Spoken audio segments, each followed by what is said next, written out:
Hola Rosa, ¿recuerdas cuando te enteraste de que se iba a abrir el Museo Yasso? Lo recuerdo perfectamente, porque había una gran expectación. Me acerqué a la plazoleta del museo y estaba llena de gente. Recuerdo perfectamente cuando pasó la ministra de Cultura delante nuestro y me pareció realmente espectacular que hubiera venido a Irún a la inauguración de este museo.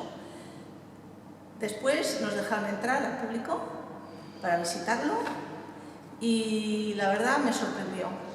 Me sorprendió por las piezas y también la manera didáctica de presentar todo. Me gustó muchísimo y a partir de entonces me uní mucho al espíritu del museo y de la arqueología. Siempre me ha gustado la arqueología, pero ahora me gusta más.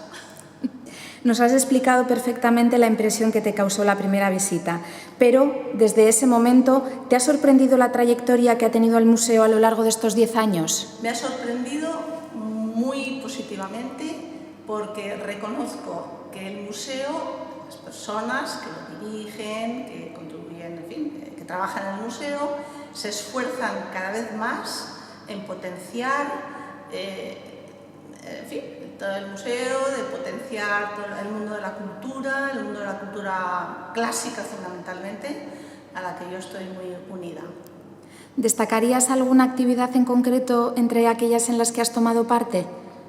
Bueno, yo asisto regularmente a los cursos de arqueología que imparte María José Noaín, que son interesantísimos, con la que aprendo mucho y recuerdo también muchas cosas que se me han ido olvidando.